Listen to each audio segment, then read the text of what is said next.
Hello, Lechu's വേൾഡിൻ്റെ പുതിയൊരു വീഡിയോയിലേക്ക് എല്ലാവർക്കും സ്വാഗതം. അപ്പോൾ ഞാനിന്നിവിടെ മുരിങ്ങയില കൂട്ടാനാണ് കേട്ടോ കാണിച്ചു തരുന്നത്. അപ്പോൾ മുരിങ്ങയില ഇവിടെ നമ്മുടെ വീട്ടിലുണ്ട്.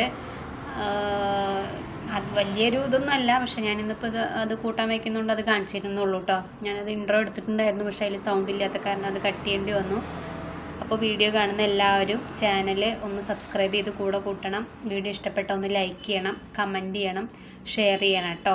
ഞാൻ പുതിയ വീഡിയോസൊക്കെ ആയിട്ട് നിങ്ങളുടെ മുന്നിലേക്ക് വരുന്നതായിരിക്കും.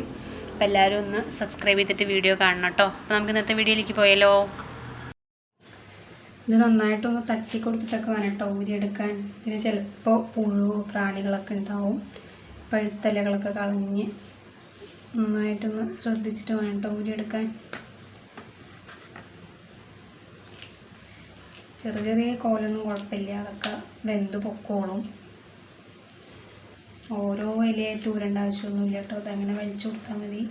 വലിയ കോലുണ്ടെങ്കിൽ അതൊന്ന് എടുത്ത് കളഞ്ഞാൽ മതിയാവും.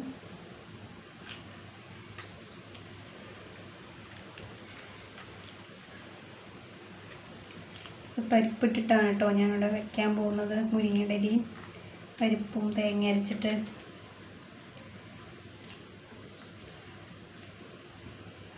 മുഴുവനായിട്ട് നമുക്ക് ഇതുപോലെ ഒന്ന് ഊരിയെടുക്കാം. ചെറിയ കോലൊന്നും കുഴപ്പമില്ല കേട്ടോ. ഇതൊന്നും കുഴപ്പമില്ല, അതൊക്കെ വെന്ത് പൊക്കോളും. ഇത് മുഴുവനായിട്ടൊന്ന് ഊരിയെടുത്തിട്ട് വരാം. ഇതിലേക്ക് 1 കപ്പ് പരിപ്പാണ് ഞാൻ എടുത്തിരിക്കുന്നത്. ഈ പരിപ്പ് നന്നായിട്ടൊന്ന് കഴുകിയ ശേഷം ഒരു 3 ഗ്ലാസ് വെള്ളം ഒഴിച്ചിട്ട് നമുക്ക് വേവിക്കാൻ വെക്കാം കേട്ടോ. ഒരു 4 വിസിൽ വരണ വരെ വേവിച്ചെടുക്കണം. അപ്പോൾ നമ്മുടെ പരിപ്പൊക്കെ ഇവിടെ നന്നായി വെന്ത് വന്നിട്ടുണ്ട് കേട്ടോ. വെള്ളം കുറവായതുകൊണ്ട് ഞാൻ 1 ഗ്ലാസ് വെള്ളം കൂടി ചേർത്ത് കൊടുക്കുന്നുണ്ട്. മുരിങ്ങയിലേക്ക് ഇട്ട് തിളപ്പിക്കുമ്പോൾ വെള്ളം കുറവാവും, അതുകൊണ്ട് 1 ഗ്ലാസ് വെള്ളം കൂടി ഒഴിച്ചു കൊടുത്തിട്ടുണ്ട്.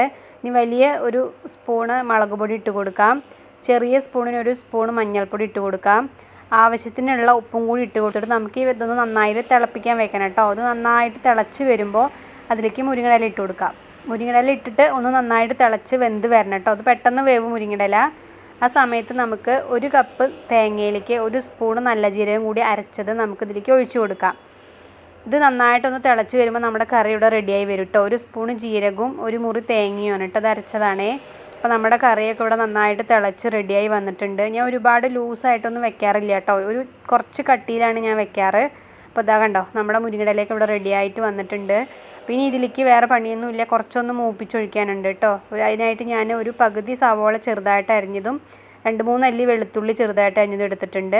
അതൊരു ടേബിൾ സ്പൂൺ എണ്ണയിലേക്ക് ഇട്ടിട്ട് ഒന്ന് മൂപ്പിച്ചെടുത്തിട്ടുണ്ട് കേട്ടോ. ഇനി ഇതിലേക്ക് ഒഴിച്ച് കൊടുക്കാം. അപ്പോൾ നമ്മുടെ കറി ഇവിടെ റെഡി ആയിട്ടുണ്ട്. നല്ല ടേസ്റ്റാണ് കേട്ടോ. ചിലവർ ജീരകം തേങ്ങയിൽ അരക്കില്ല, ഞാൻ ജീരകം അരയ്ക്കാറുണ്ട്. അപ്പോൾ വെക്കാത്തവരൊന്ന് ട്രൈ ചെയ്ത് നോക്കണം. വീഡിയോ ഇഷ്ടപ്പെട്ട എല്ലാവരും ഒന്ന് ലൈക്ക് ചെയ്യണം, കമൻറ്റ് ചെയ്യണം, ഷെയർ ചെയ്യണം കേട്ടോ. അടുത്ത വീഡിയോ ആയിട്ട് ഉടനെ വരാം. എല്ലാവർക്കും താങ്ക് യു.